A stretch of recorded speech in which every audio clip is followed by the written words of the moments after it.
ओम त्र्यंबकं यजामहे सुगंधिं पुष्टिवर्धनम् उर्वारुकमिव बन्धनान् मृत्योर्मुक्षीयमामृतात्।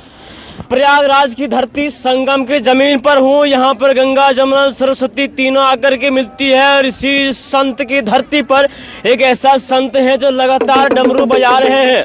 यहाँ पर प्रयागराज में स्नान करने वाले लोगों का डमरू बजा करके स्वागत कर रहे हैं। सबसे पहले बाबा डमरू से स्वागत करिए।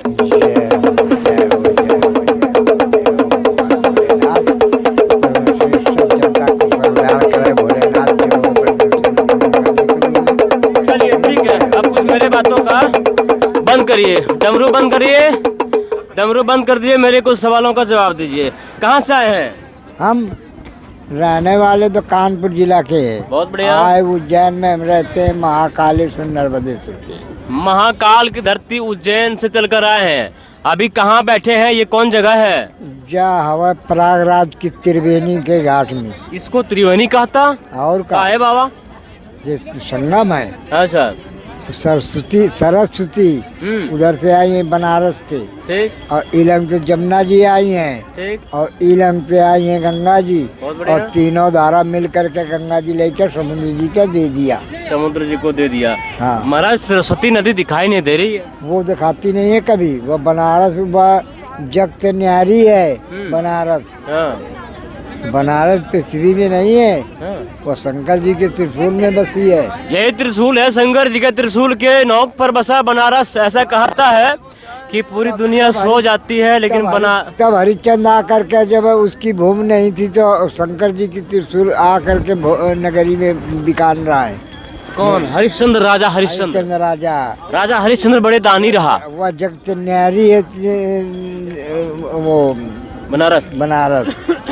अच्छा बाबा, आप यहाँ पर डमरू बजाते हैं और तट पर बैठे हुए हैं, लगातार संत लोग भक्त लोग स्नान कर रहे हैं। हाँ। कब से यहाँ डमरू बजा रहे हैं, पहले ये बताइए। हम 3 दिन हो गए। 3 दिन से। इस 3 दिन में आपने क्या कुछ देखा? क्या कुछ आपको अच्छा, क्या जो देखा कि हमको प्रभु जी सबको जो मनोकामना सिद्धि कह के आता है उसकी पूर्ति करता है। समझ लो। अच्छा।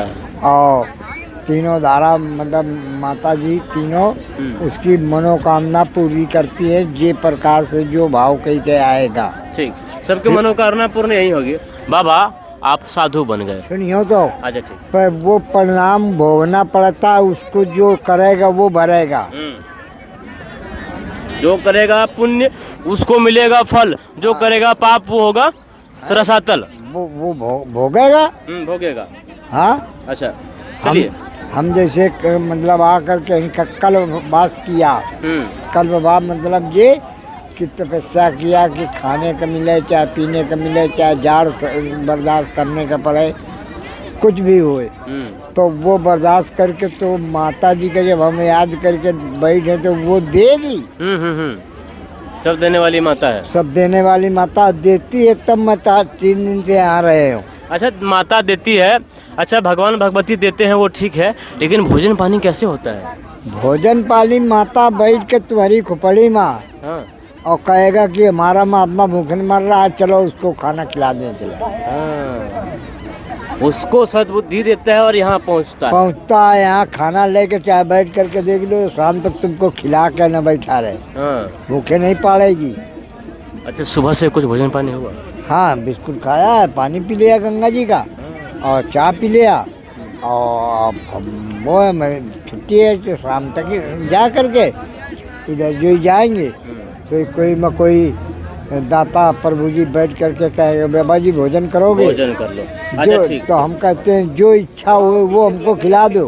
हमको जो नहीं है कि तुम मेवा मिश्री ही खिलाओ। खैर, हाँ, खैर कोई बात। बाबा, एक बड़ी अच्छी सवाल हम लेते हैं।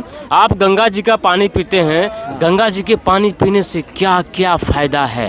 इससे अरे वाह, गंगा जी के पानी पीने से ये आत्मा पवित्र होती है। जो जंग लाग पड़ी है तुम्हारी बालापन की मतलब जो है जंग लाग पड़ी है, तो वो गंगा जल के पानी पीने से वो धो करके कार्बन छूट करके तुम इसी में मानने लगोगे कि यहाँ पर भी कहीं आए। एक बड़ी अच्छी कहावत है और लोग भी मानते हैं, गंगा का पानी में कीड़ा नहीं लगता है। अरे वो कभी नहीं चाहे तुम जिंदगी भर भर के जल हो जाए त्रिवेणी का जो हो जाए, कहीं कुछ नहीं, वो जल जले रहेगा। हाँ। हाँ, गंगा का पानी में कीड़ा क्यों नहीं लगता है, क्या विज्ञान बताता है? विज्ञान उसके बढ़ के कोई है ही नहीं। हम तुमको आखिर बात बता दें, कितना महात्मा हुए, कोई महात्मा हुए, और ये पृथ्वी में तैरने के लिए आता है, ये भूमि तैरने के बनाई गई। अच्छा अच्छा, यही तरेगा, यही मुक्ति मिलेगा, यही मोक्ष की धरती है। कई गए 3 लोक 14 भवन, 3 लोक 14 भवन में कौन ऐसा भवन है जो 13 बेकार है, और एक भवन ऐसा है कि उसी में मरने का तरने का आदमी आता है। इंटरव्यू चल रहा है। कौन भवन है? एक यही जय हो एक यही पृथ्वी भवन है, जो इसमें भगवान आए मरण के तरह का, शंकर जी आए, जितना जी ई मोदी जोगी जौन है, 5 देवता आजो दिन आते हैं, शक्तियाँ साल में करार के भोजन पानी करें जो आ गया, करार करके आते हैं, करार करके आते हैं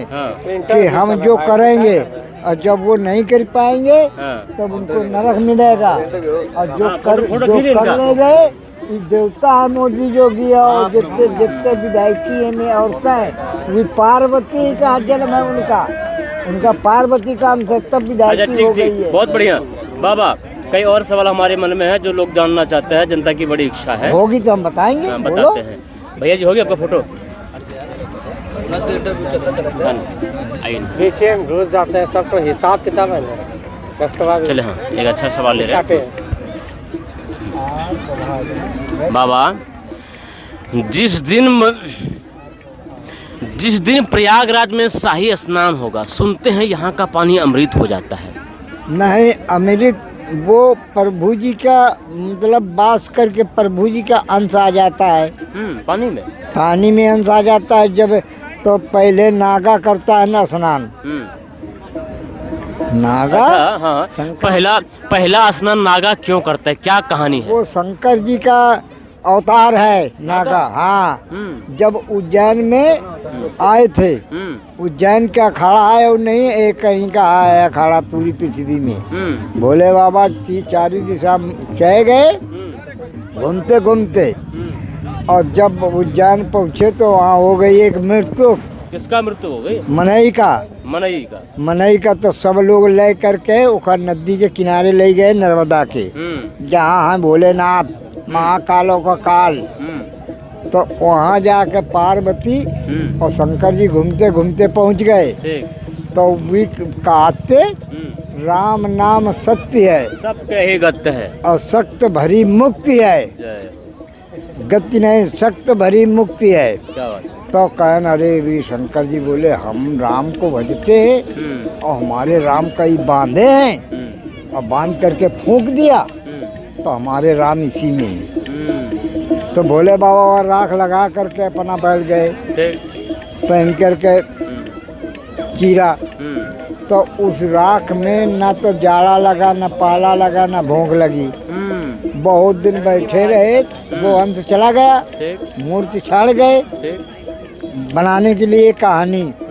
तो लोग बाग जब देखा कि अरे जब मूर्ति बैठी है, जब तो न खाना खाए, न जाड़ा लगे, न पाला लगे, न कुछ इससे मतलब नहीं है, तब वह मृत्यु समझ लो कि नागा का इंतजार का किया। तो वो आए राख नागा लगा ली नहीं, तो उनका लिंग सब सूख गया, और खाना पीना सब बंद, बिल्कुल भोलेनाथ हो गए।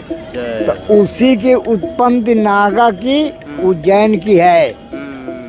अच्छा, आपने बड़ी सी बात बोली कि नागा लोग कपड़े नहीं पहनते हैं। हाँ। नागा लोग कपड़े नहीं पहनते हैं, क्यों भाई? उनको वही अखाड़े की राख अगर लग गई तो न ठंडी लगे, न भूख लगे, न, क्योंकि वो जो कह देंगे वो होगा।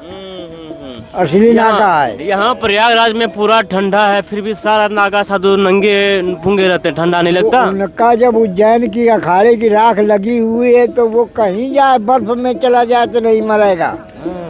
ये शक्ति है। और का उसके भोले बाबा ना भूख लगेगा, न खाना लगेगा न नींद लगेगी जय हो जय हो। ज़्यादा। चलिए, बहुत अच्छी बात कहा आपने। हम उज्जैन वाले बाबा से बातें कर रहे थे प्रयागराज के संगम तट पर। हर हर महादेव।